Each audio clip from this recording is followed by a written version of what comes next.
मैं वीवीरस कंपनी में काम करती थी, जहाँ पे हम लोग से पैसे लिए गए। तुम घर चली जाओ, तुम्हें 15 दिन के अंदर लौटा दें हम पैसा कंपनी के साइड से। हम तो यहाँ पे लाइव बनेंगे, पैसा कमाएंगे, हमें ये मिलेगा वो मिलेगा। कि आप किसी भी 18 साल से बच्चे से काम नहीं करवा सकती, बट ये उन बच्चों को बुला के उनको मोटिवेशन दे के कि आप अगर आप सर इनकी भाषा सुनोगे ना तो आप ये बोलोगे ये कहीं से उठ के आए। समझाया था मैंने तेरे को, क्या बोला था मैंने, क्यों धीरज के पास मारा था नहीं इतने दिन तो वहीं मरो। वी बिलीवर्स नाम की एक नेटवर्क मार्केटिंग कंपनी इन दिनों चर्चाओं में है, लेकिन अपनी तारीफों के लिए नहीं बल्कि खुद पर लगे आरोपों को लेकर। आरोप है कि हर्बल प्रोडक्ट्स, कॉस्मेटिक्स और कपड़ों की डायरेक्ट सेलिंग के नाम पर ये कंपनी युवाओं को बड़े बड़े सपने दिखाकर जॉब और मोटी कमाई करने का झांसा देती है। लेकिन सच्चाई क्या है, आज इसकी पड़ताल करते हैं। सोमवार को इस कंपनी से जुड़े करीब 2 दर्जन से भी ज्यादा लोग सागर के गोपालगंज थाना शिकायत लेकर पहुंचे, लेकिन वहां जो हुआ वो और भी हैरान करने वाला था। एक तो जब ये शिकायत करने थाने में एंटर हुए तो वहां इस कंपनी की एक सीनियर कर्मचारी पहले से मौजूद थी। इसके बाद जो हुआ उसकी तस्वीरें वायरल हैं। इन सभी के साथ गोपालगंज थाना पुलिस ने ऐसा सुलूक किया जैसे मानो ये लोग ही आरोपी हों।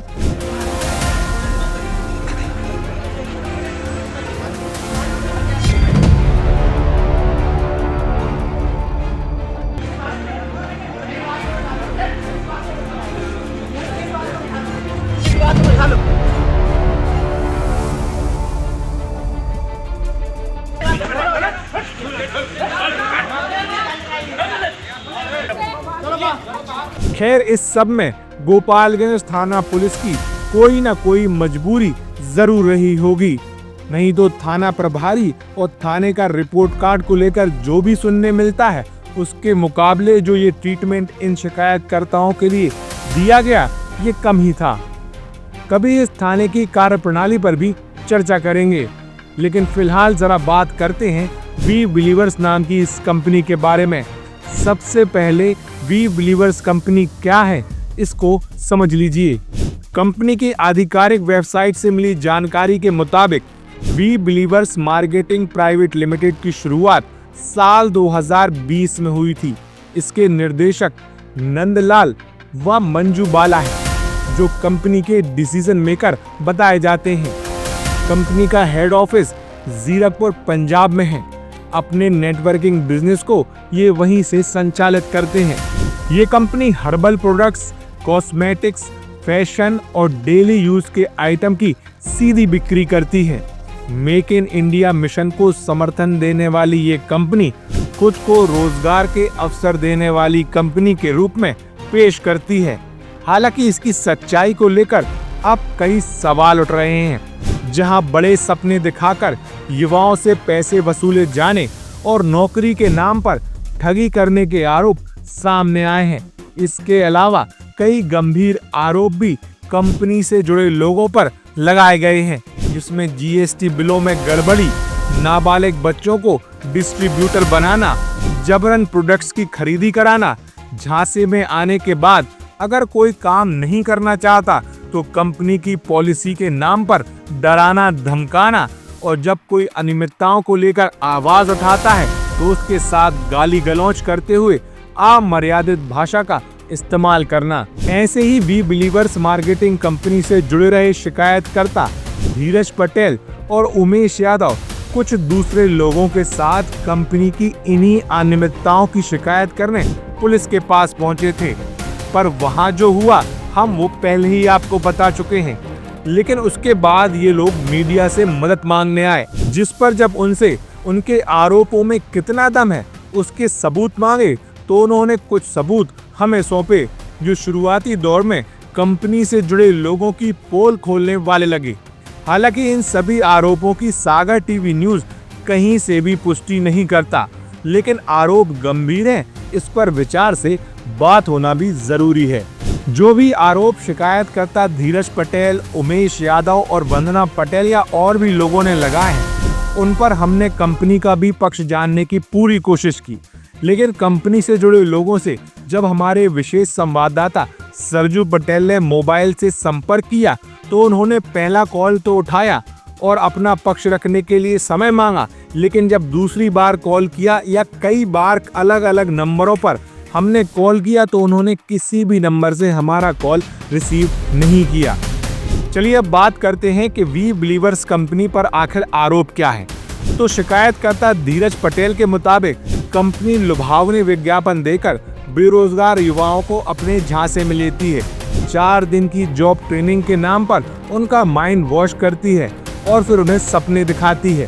जो भी उनकी बातों में आ जाता है उन्हें अपने साथ नेटवर्क मार्केटिंग में ज्वाइन करवा लेती है। उसके लिए कंपनी के अलग अलग प्लान्स होते हैं जो 3,000 रुपए से लेकर 82,000 रुपए तक जाते हैं। सुनिए धीरज ने क्या बताया।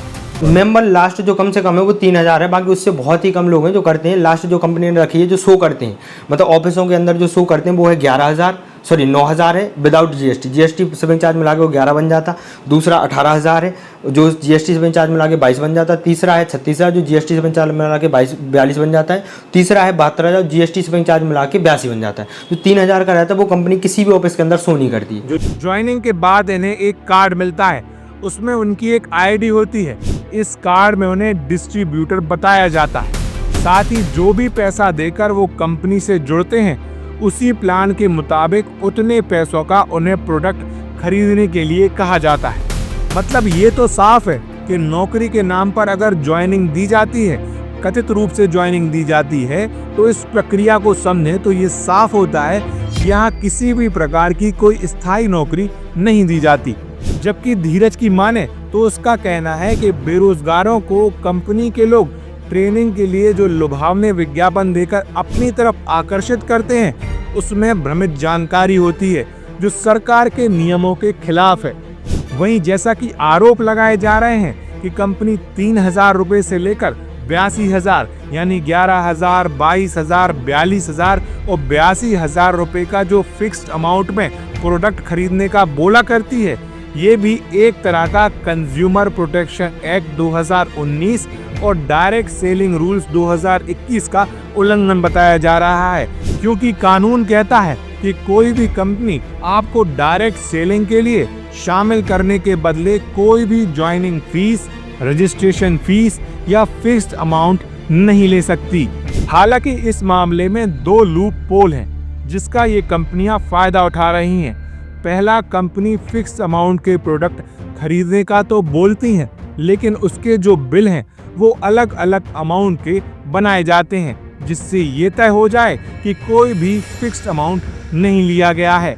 वहीं दूसरा लूप पोल ये है कि कई बार ये कंपनियां डायरेक्ट अपने अकाउंट में पैसा ना लेकर जो कंपनी से जुड़े विश्वसनीय लोग हैं उनके खातों में पैसा डलवा देती है। ऐसा ही कुछ धीरज के साथ भी हुआ था। उसके अकाउंट में कई बार इस कंपनी के लोगों ने पैसा ट्रांसफर करवाया, फिर बाद में वो पैसा दूसरे अकाउंट में डलवा दिया जाता। हाँ, कुछ हमारे अकाउंट में कराते थे, कुछ कंपनी के अकाउंट में। तो जो हमारे अकाउंट में कराते थे वो इसलिए कराते थे कि कल के दिन कंपनी पे कोई भी बात आए तो हम तो अपने भाग जाएंगे और ये बच्चे पकड़ जाएंगे, क्योंकि हम तो यहीं के रहने वाले हैं। अब कल के दिन कोई भी हमारे अकाउंट में 42,000, 11,000, 22,000, 82,000 अकाउंट में करता है, उस लास्ट में सीधा बोलेगा भाई आपने हमें बुलाया था, आपके अकाउंट में हमने पैसा दिया, हमें कंपनी से कोई मतलब नहीं है। तो इस वजह से वो ऐसा हमारे साथ हमें फंसा के रखते। इसमें ये है कि भाई डायरेक्ट सेलिंग की गाइडलाइंस हैं जिनमें बोला जाता है कि कोई भी कंपनी 50,000 से ऊपर की शॉपिंग नहीं कर सकती थी, बट वो भी हमारी कंपनी ने पुराने 2022-23 के अंदर बाकायदा 80 हज़ार के पेमेंट करवाए, 72 हज़ार की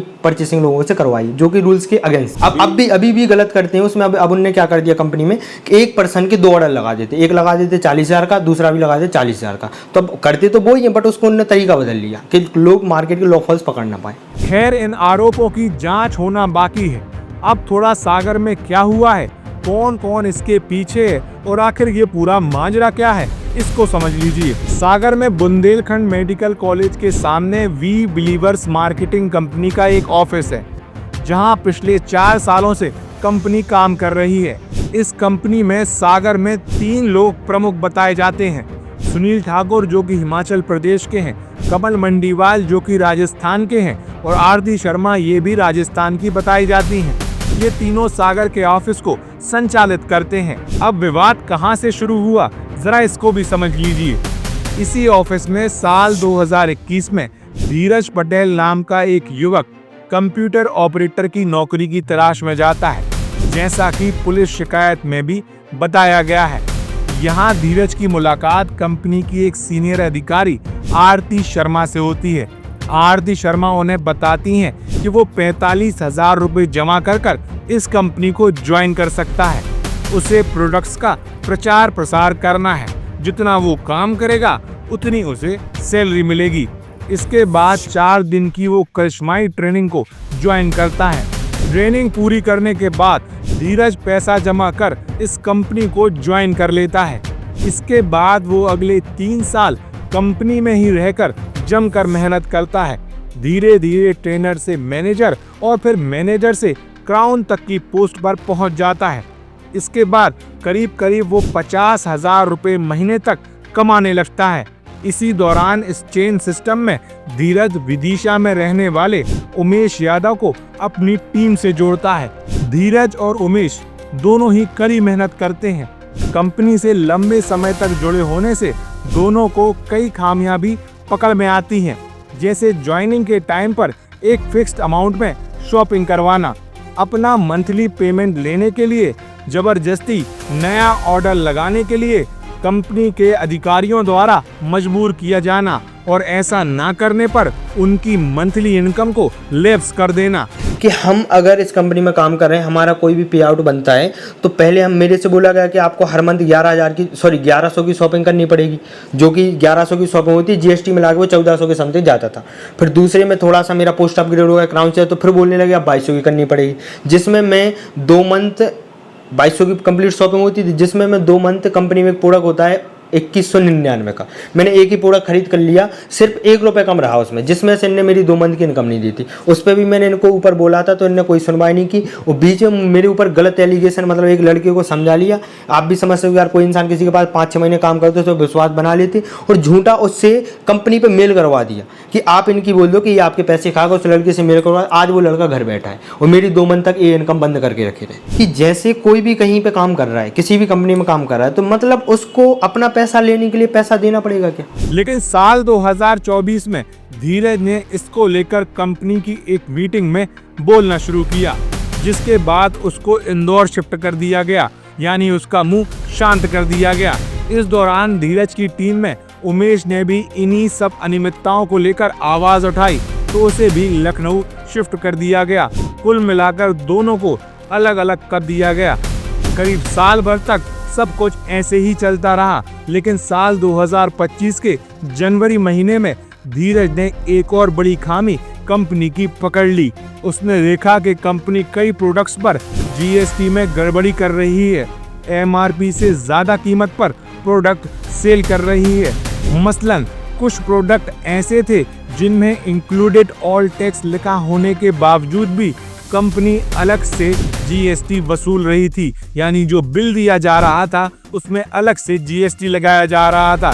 जबकि कानून कहता है कि अगर किसी प्रोडक्ट में इंक्लूड ऑल टैक्स लिखा है तो इसका मतलब है कि उसमें जीएसटी समेत सभी टैक्स शामिल हैं। उदाहरण के लिए जो सबूत धीरज ने हमें सौंपे हैं उनमें वी बिलीवर्स कंपनी का एक कॉफी बेस है, इसकी एमआरपी 399 है। इसमें साफ लिखा है इंक्लूड ऑल टैक्स, जबकि इसके इनवॉइस को देखें तो उसमें 18% का जीएसटी लगाया गया है। ऐसे ही एलोवेरा जेल और एलोवेरा फेस वॉश जैसे कई प्रोडक्ट के साथ भी कंपनी जीएसटी वसूल रही थी। अब जब जनवरी के महीने में कंपनी के लोगों को धीरज ने इसके बारे में बताया तो उस वक्त कंपनी के सीनियर्स ने उन्हें शांत रहने को कहा। इसी बीच उमेश ने कंपनी के रवैये को देखते हुए कंपनी छोड़ने का मन बना लिया। इस बात की जानकारी उन्होंने अपने सीनियर्स को दी और फिर क्विट कर दिया। अब आगे की कहानी आपको बताऊं, उसके पहले नेटवर्क मार्केटिंग कंपनी कैसे काम करती हैं, इसके तरीके को समझ लीजिए। नेटवर्क मार्केटिंग कंपनियां अपने नीचे लोगों को जोड़ने का कहती है, यानी एक चेन सिस्टम बनाती हैं। ऐसे ही धीरज ने उमेश यादव को अपने नीचे जोड़ा था। अब जब उमेश ने काम छोड़ दिया था तो जाहिर सी बात है कि धीरज की चेन से जुड़ा होने के कारण उसके नीचे के लोग धीरज की चेन से जुड़ना चाहिए था। लेकिन कंपनी के लोगों को ये समझ आ गया था कि धीरज आज नहीं तो कल कंपनी के लिए समस्या खड़ी करेगा। ऐसे में कंपनी के अधिकारियों ने उमेश की पूरी टीम को किसी और आईडी पर शिफ्ट कर दिया। जब ये बात धीरज को मालूम चली तो उसने आपत्ति दर्ज कराई। इसका खामियाजा धीरज को तुरंत ही उठाना पड़ा।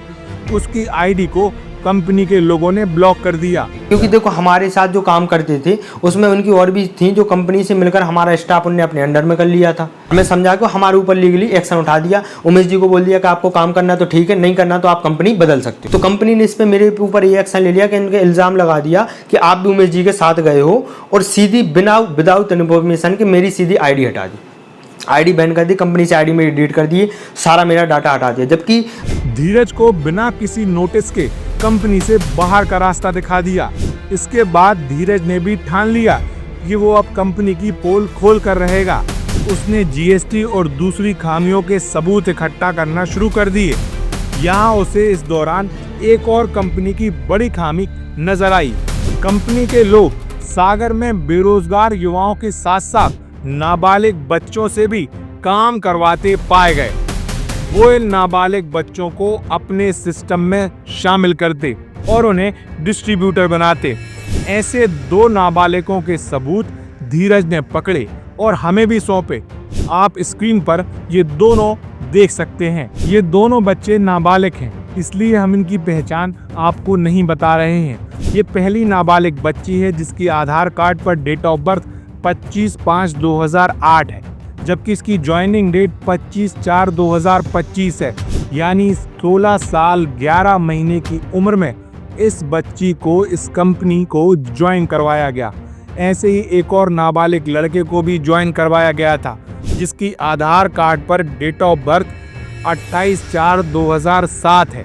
उसने कंपनी ज्वाइन 12/9/2024 को की थी, जब उसकी उम्र 17 साल 4 महीने थी। यानी धीरज ने जो सबूत दिए हैं उसके मुताबिक सागर में कंपनी के लोग नाबालिगों से भी काम करवाते हैं, उन्हें अपनी कंपनी में डिस्ट्रीब्यूटर बनाते हैं। इसके बाद धीरज को उमेश का भी साथ मिला। दोनों ने मिलकर इन अनियमितताओं को लेकर आवाज उठाई। सबसे पहले कंपनी के सीनियर से इसकी शिकायत की, लेकिन वहां से कोई रिस्पॉन्स नहीं मिला। इसके बाद उन्होंने जो भी दूसरे लोग इस कंपनी का शिकार हुए उनको इकट्ठा किया और थाने में शिकायत करने पहुंचे। इस दौरान भी कंपनी के लोगों ने शिकायत करने आ रहे लोगों को कॉल कर शिकायत ना करने के लिए मनाया और उनकी रकम वापस करने की बात कही। इसके एवज में उन्होंने कहा कि आप शिकायत करने ना पहुंचे। इसकी एक कॉल रिकॉर्डिंग भी धीरज ने हमें उपलब्ध कराई है। तुम घर चली जाओ, तुम्हें 15 दिन के अंदर लौटा दें हम पैसा कंपनी के साइड से। वहीं जब धीरज और उमेश सबूत इकट्ठा कर रहे थे, तब से लेकर पुलिस शिकायत होने तक कई बार ऐसा मौका आया कि जब कंपनी के एक अधिकारी कमल मंडीवाल ने उनका साथ देने वाले या आवाज उठाने वाले लोगों को कॉल कर धमकाया। उसका भी ऑडियो इन्होंने हमें उपलब्ध कराया है। इस ऑडियो में गाली गलौज और अपशब्द का इस्तेमाल किया गया है। ये ऑडियो भी सुन लीजिए। ये मत सोचना कमल सिन्हा नहीं है तो कुछ नहीं होगा यहाँ पे। तो कोई सिन्हा जी कहाँ जाए बताओ? समझाया था मैंने तेरे को, क्या बोला था मैंने? क्यों धीरज के पास आ रहा था नहीं इतने दिन तो वहीं मरो। धीरज सिंह यहाँ बच्चों की नहीं है बिना मतलब की। आकाश पहले बता रहा हूँ, बिजनेस डिस्टर्ब किया ना मैं, ज्यादा टाइम नहीं लगना मेरे को आने में। कुल मिलाकर वी बिलीवर्स मार्केटिंग कंपनी पर कई गंभीर आरोप लगे हैं, जो धीरज, उमेश, वंदना जैसे कई पीड़ितों ने सबूत देकर लगाए हैं। फिलहाल तमाम हंगामे के बाद पुलिस अधीक्षक के हस्तक्षेप करने पर गोपालगंज पुलिस ने धोखाधड़ी का मामला तो दर्ज कर लिया है, लेकिन सवाल यह है कि गोपालगंज पुलिस इस शिकायत पर क्या वाकई बारीकी से जांच करेगी या फिर एक औपचारिक जांच कर खानापूर्ति कर मामले को ठंडे बस्ते में डाल देगी।